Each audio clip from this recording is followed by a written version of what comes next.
ശ്രീജിത്ത്, എന്തായാലും ഈ ടീമിലേക്ക് അംഗങ്ങളെ തിരഞ്ഞെടുക്കുന്ന കാര്യത്തിൽ വലിയ രീതിയിലുള്ള അട്ടിമറികൾ ഉണ്ട് എന്ന് തന്നെയാണ് രക്ഷകർത്താക്കൾ ആരോപിക്കുന്നത്. അതിനോടുള്ള മറുപടി.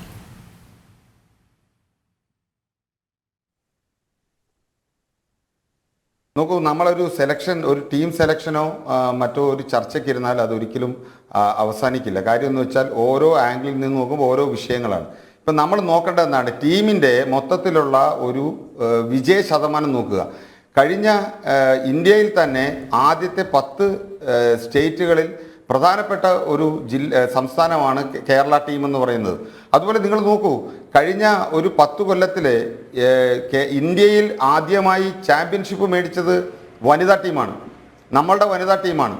ആ പുരുഷ ടീമിന് പോലും പറ്റാത്ത വലിയ നേട്ടങ്ങളാണ് വനിതാ ടീം കരസ്ഥമാക്കിയിരിക്കുന്നത്.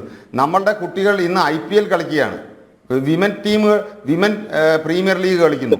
അപ്പോൾ സ്വാഭാവികമായും നമ്മളുടെ കുട്ടികളെന്ന് പറയുന്നത്, ഞങ്ങൾ ഒരു കാര്യം പ്രത്യേകം മനസ്സിലാക്കേണ്ട കാര്യം, വയനാട്ടിൽ നമ്മളൊരു വനിതാ ക്രിക്കറ്റ് അക്കാദമി നടത്തുന്നുണ്ട്.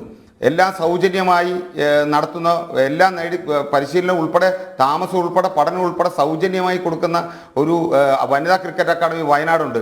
ഈ വയനാട്ടിൽ നിന്നാണ് ഈ മിന്നു മണിയാകട്ടെ സജന സജീവനാകട്ടെ വന്നിട്ടുള്ളത്. ഇവരെല്ലാം ബാക്ക്വേർഡ് ക്ലാസ്സിൽ കിടന്നതാണ്. കൂടാതെ ഒരു പ്രത്യേക ഒരു കാര്യം കൂടെ ഞാൻ ഈ അവസരത്തിൽ പറയാൻ ആഗ്രഹിക്കുന്നു. നമ്മുടെ സമൂഹത്തിൽ നിന്ന് സാമ്പത്തികമായി പിന്നോക്കം നിൽക്കുന്ന കുട്ടികൾക്ക് മാസം അവരുടെ ചിലവിനായി ഗ്രാറ്റിസ് കൊടുക്കുന്ന ഇന്ത്യയിലെ ഏക സംസ്ഥാന അസോസിയേഷനാണ് കേരള ക്രിക്കറ്റ് അസോസിയേഷൻ. അവരുടെ ചിലവ്, അതായത് എല്ലാവരും ഈ ഓട്ടോ തൊഴിലാളികളുടെയും കൂലിത്തൊഴിലാളികളുടെയും മക്കളാണ്, ദിവസക്കൂലിക്ക്. അവർക്ക് ഒരു കാലഘട്ടം കഴിഞ്ഞു കഴിഞ്ഞാൽ അവരുടെ ചിലവുകൾ വഹിക്കാനായിട്ട് മാതാപിതാക്കൾക്ക് ത്രാണിയില്ലാത്ത അവസ്ഥയിൽ. അല്ല, ഇതൊന്നും ആരും തള്ളി പറയുന്നില്ലല്ലോ ശ്രീജിത്ത്. ഈ പൊൻതൂവലുകൾക്കിടയിലാണ് ഇത്തരം കൊടും ക്രിമിനലുകൾ വാഴുന്നത്. അവരെ എന്തുകൊണ്ട് മാറ്റാൻ KCA തയ്യാറാകുന്നില്ല എന്നുള്ളതേ ചോദിക്കുന്നുള്ളൂ ഈ രക്ഷകർത്താക്കൾ.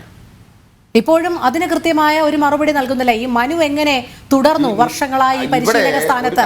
ഇയാൾ എങ്ങനെയാണ് ടീമിനെ സെലക്ട് ചെയ്യുന്നത് എന്നതടക്കമുള്ള കാര്യങ്ങൾ.